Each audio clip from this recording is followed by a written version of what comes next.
Imagine a scenario where your compact revolver is not only easier to manage and quicker for follow-up shots, but also offers an extra round.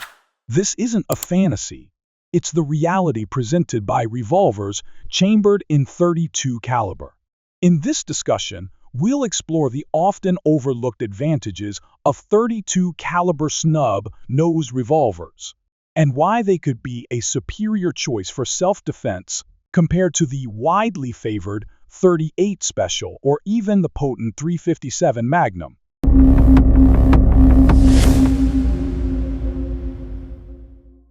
When choosing a small, lightweight snub nose, capacity and ease of handling are often top priorities. Many instinctively turn to the .38 Special as it's the conventional standard for defensive revolvers. While the .38 Special has undeniably served countless individuals effectively for self-protection, the .32 revolver family presents a compelling alternative, especially for those who value rapid, follow-up shots or are sensitive to recoil. Offering 6 rounds in the cylinder instead of 5, coupled with generally softer recoil, the .32 caliber can provide practical benefits that are frequently missed. The .32 isn't just a single cartridge. It encompasses a range, from the historic .32 short to the powerful .327 Federal Magnum. In between, we find the .32 long and .32 H&R Magnum. These 4 cartridges all use bullets roughly between .302 and .314 inches in diameter, and they offer a valuable feature: backward compatibility. A revolver designed for .327 Federal Magnum can safely fire .32 H&R Magnum, .32 long, and .32 short rounds. This is a significant advantage if you desire diverse ammunition options or need milder loads for practice. Instead of being restricted to a single power level, you can adjust the recoil and ballistic performance to match your preference or skill. The .32 caliber has a rich history spanning over a century. The .32 short, sometimes known as .32 S&W short, emerged in 1878 as a black powder cartridge. While considered weak by today's standards, it effectively filled the need for concealable firearms in an era with limited metallurgy and before smokeless powder was commonplace. Later, the .32 short case was slightly lengthened to create the .32 S&W long, often simply called .32 long. Colt introduced a nearly identical cartridge called the .32 Colt New Police, which was essentially the same. In the early 20th century, the .32 long was popular among shooters for its accuracy and gentle recoil. It even gained recognition in international target shooting competitions. However, its popularity gradually waned as the .38 Special became the dominant revolver cartridge in the mid-20th century. Despite this decline, Harrington and Richardson sought to revitalize the .32 concept in 1884. Collaborating with Federal, they launched the .32 H&R Magnum, which again lengthened the case and increased pressure limits. This resulted in a cartridge with ballistics comparable to standard pressure .38 Special, yet capable of fitting 6 rounds in a small frame. Although H&R later ceased operations, other firearm manufacturers adopted the cartridge. Unfortunately for the .32 H&R Magnum, revolver popularity in general decreased as semi-automatic pistols gained prominence.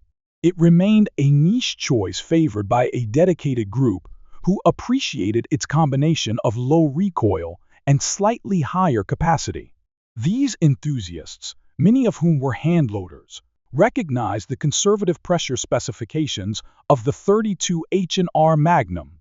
This ultimately led to the development of the .327 Federal Magnum in 2008, a joint project by Federal and Ruger. With a longer case and higher operating pressure, the .327 Federal Magnum achieved impressive velocities and muzzle energies, placing it significantly beyond the 32 H&R Magnum and on par with some 38 Special plus P plus loads. Furthermore, the narrower diameter compared to 38 or 357 often allows for an additional round in a revolver cylinder of similar size. Ruger became a major proponent of this new caliber, producing models like the SP-101, LCR, and GP-100 in 327 Federal. Smith & Wesson, Taurus, and Charter Arms also experimented with it, but eventually discontinued production. Consequently, the 327 Federal Magnum is primarily available from Ruger today, with a few Henry lever action rifles also chambered for it. So, why should you consider a 32 snub-nose revolver? Recoil management is a primary advantage. Across the board, 32 caliber loads tend to be much softer shooting than similarly sized revolvers in 38 Special or 357 Magnum. For individuals sensitive to recoil, with less upper body strength, or simply seeking more enjoyable practice sessions, the 32 is hard to beat. This shooting comfort translates to quicker sight recovery and improved shot placement, both crucial for self-defense. If you've ever fired a lightweight 38 Special snub-nose, you know how snappy it can be. Switching to a 32 snub can be a dramatically different experience. Ballistic gel testing helps illustrate the potential of these rounds. While real-world self-defense shooting data specifically detailing 32 caliber use is limited, gel tests offer a valuable point of reference. The 32 short generally underperforms, often with less than 10 inches of penetration in tests, making it less suitable for personal defense. In contrast, the 32 long with a full wadcutter bullet often achieves 14 to 15 inches of penetration, which is quite respectable. In fact, this performance rivals some 38 Special wadcutters, known for their deep penetration due to their shape. Stepping up to the 32 H&R Magnum, some loads can deliver moderate expansion and typically penetrate 13 to 14 inches in gel. Finally, the 327 Federal Magnum can reach 15 or 16 inches with good expansion, making it a viable option for self-defense. The trade-off is increased noise, blast, and muzzle flash, particularly in very short barrels. However, revolvers chambered in 327 Federal Magnum retain the ability to fire 32 H&R Magnum, 32 long, and even 32 short when desired. This multi-tiered approach is ideal if you want to introduce a new shooter with milder rounds and then progress to a stronger defensive load later. It also provides the benefit of comfortable recoil for practice with the confidence of a potent option for protection. While 38s and 357s offer a similar dynamic, the narrower 32 diameter usually allows for that extra sixth round in the cylinder 6 instead of 5 in most small-frame revolvers. Another significant benefit of 32 revolvers is their suitability for teaching shooting fundamentals to beginners. If you're introducing someone to handguns who is apprehensive about recoil, starting them with 32 short or 32 long significantly reduces intimidation. They can master grip, sight alignment, and trigger control without developing a flinch. As their confidence grows, you can progress to 32 H&R Magnum and eventually 327 Federal Magnum, all within the same revolver. Instead of immediately introducing them to a 38 Special that might be punishing in a lightweight snub, you allow them to acclimate gradually, which typically leads to better shooting habits. However, this praise for the 32 family comes with a caveat: availability. Compared to the almost ubiquitous 38 Special, finding 32 H&R Magnum or 327 Federal Magnum ammunition can be challenging. 32 long is somewhat easier to find, but still not as readily available as the vast selection of 38 Special on store shelves. Prices also tend to be higher. Consider that ammunition manufacturers sometimes prioritize mainstream calibers during periods of high demand, and the 32 can sometimes disappear from the market for periods of time.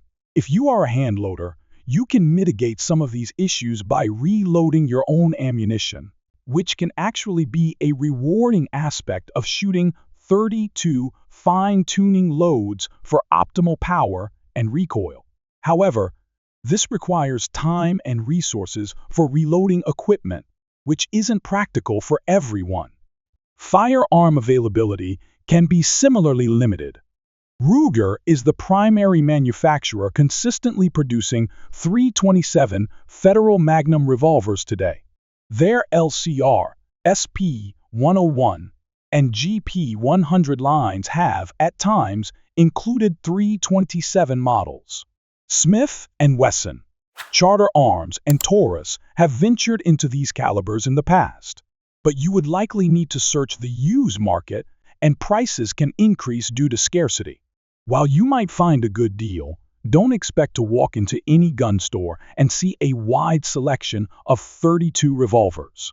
Plan carefully if you are interested in this caliber and be prepared to spend extra time shopping and stocking up on ammunition. Those who do invest in 32 revolvers often find them to be their preferred backup carry firearm. A prime example is the Ruger LCR in .327 Federal Magnum. With a 6-shot cylinder, it's slimmer and lighter than many comparable snub-nose options, without sacrificing ballistic performance. You can practice extensively with gentle recoiling 32 longs and then load it with .327 Magnum or 32 H&R Magnum for defensive carry. This offers an excellent balance of practicality and capability. From a pro-gun rights perspective, it's about exercising your rights in a way that suits your individual needs. We don't need to follow popular trends if we find a better solution for our specific circumstances. Some shooters also appreciate .32 caliber revolvers for small game hunting or pest control. The accuracy of cartridges like 32 long or 32 H&R Magnum makes them ideal for precise shots in these scenarios, while the .327 Federal Magnum can handle slightly larger animals if necessary. This combination of versatility and controllability is uncommon in such compact firearms. While it doesn't receive the attention of more popular calibers, it quietly fulfills various roles for those who give it a fair chance. There's an ongoing debate about stopping power. Critics of the 32 often argue that anything below 38 or 9 is too weak. However, numerous real-world incidents demonstrate that shot placement is more critical than raw caliber. A well-placed 32 H&R Magnum or .327 Magnum round can be just as effective in a life-threatening situation as a larger bullet that misses vital areas. Admittedly, the 32 might not inflict the same bone and tissue damage as a hot .357 Magnum, but the difference in felt recoil is significant enough that many shooters achieve more accurate shots with the 32, especially in lightweight frames. If you can deliver rapid, accurate shots that consistently hit their mark, you may be better off compared to using a larger caliber that you struggle to control. Hand loaders particularly appreciate the 32 H&R Magnum because they can increase its performance beyond factory specifications while staying within safe pressure limits. This brings it closer to .327 territory, providing a strong defensive load without the .327's pronounced muzzle, blast, and recoil. Conversely, you can also load 32 H&R Magnum or .327 Magnum cases down to levels almost as mild as the 32 long, which is excellent for recoil-sensitive shooters or those seeking ultra-pleasant training sessions. In terms of size, many .32 revolvers maintain a streamlined profile. Sometimes the cylinder is slightly slimmer than a 38 or 357 of the same brand. This might seem minor, but every fraction of an inch matters for concealed carry comfort. If the gun conceals easily and you can shoot it comfortably, you'll be more likely to carry it regularly and practice frequently. That's a win-win. A fundamental aspect of self-defense is confidence in your carry weapon, and confidence is built through consistent, successful practice. The 32's gentle recoil can make range trips enjoyable rather than a chore where you brace yourself for punishing recoil with each trigger pull. Ultimately, individual preferences, hand sizes, and recoil tolerance vary. There is no universally perfect caliber because perfect is subjective and depends on the user and their purpose. The 32 family represents a good balance between size, recoil, capacity, and versatility. It has a long history, quietly serving various users from target shooters to those focused on personal defense. While it has never become a mainstream phenomenon in America, it has consistently earned a loyal following precisely because it addresses certain challenges that larger calibers don't solve as well. So if you are considering a new snub-nose revolver, don't dismiss the 32 out of hand. If you are willing to search for ammunition and possibly invest in reloading, or simply want something different that offers tangible benefits, a 32 revolver might be the hidden gem that perfectly suits your needs.